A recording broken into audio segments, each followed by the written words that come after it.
The lights in the sky. The small town of Pinecrest was known for its clear, starry nights. Nestled deep within the forest, far from the city lights, it was a haven for stargazers. Residents often gathered in the town square to marvel at the constellations. But one night, the familiar twinkle of stars was replaced by something far more sinister. It began as a faint, pulsing glow on the horizon, barely noticeable at first. The lights were different from anything anyone had ever seen. Vivid hues of green, purple, and red, swirling and shifting in mesmerizing patterns. Curious and unassuming, the townspeople gathered to watch, captivated by the otherworldly display. Emma was among the crowd that night. She had always been fascinated by the night sky, often spending hours with her telescope charting the stars.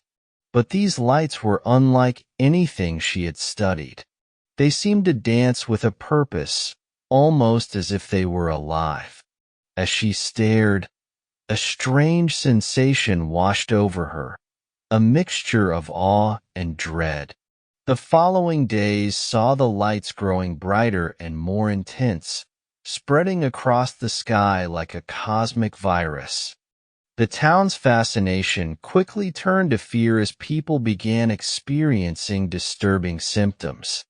It started with headaches and vivid, terrifying nightmares.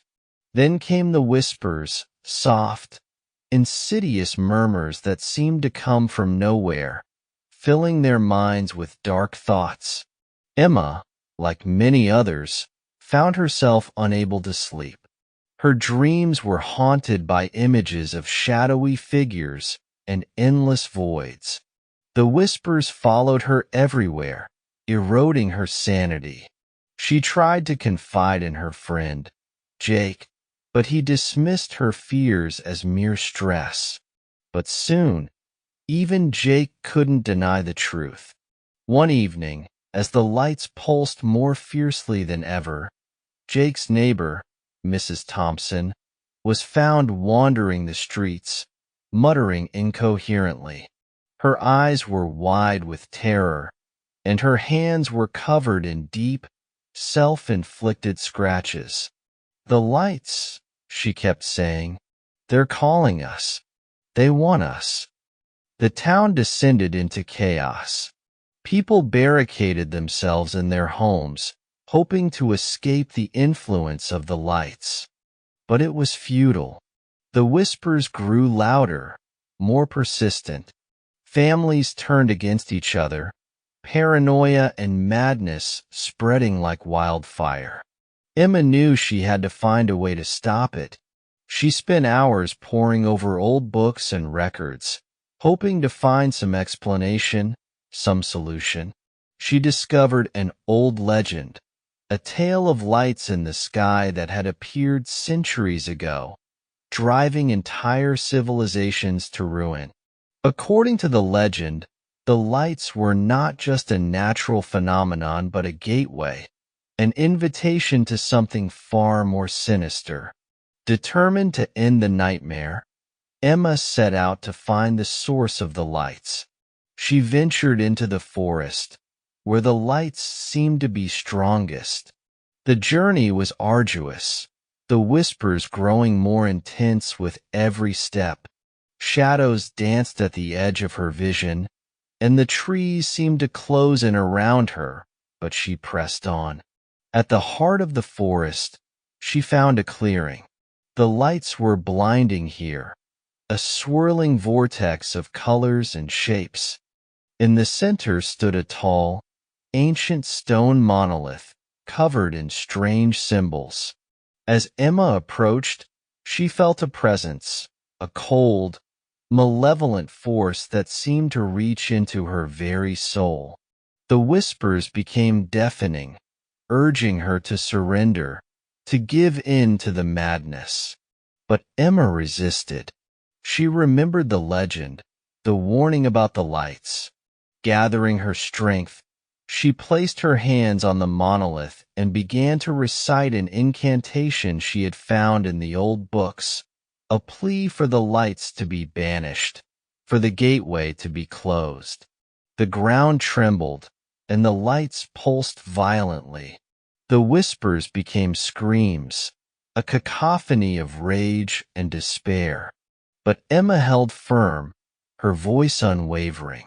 Slowly, the lights began to fade, their colors dimming, the whispers growing faint. The monolith shuddered and then cracked, a blinding light pouring from its fissures. With one final, desperate cry, the lights vanished, leaving the clearing in darkness. Emma collapsed, exhausted but triumphant. The whispers were gone. The malevolent presence dissipated. She had done it. She had saved her town. When Emma returned to Pinecrest, she found it in shambles. Many had succumbed to the madness, their minds broken beyond repair. But those who had survived greeted her as a hero, grateful for her bravery.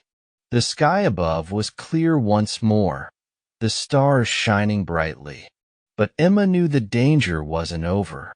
The legend spoke of cycles, of the lights returning every few centuries. She made it her mission to ensure that future generations would be prepared, leaving detailed records of her experience, warnings to those who might face the lights again. Years passed, and Pinecrest slowly rebuilt.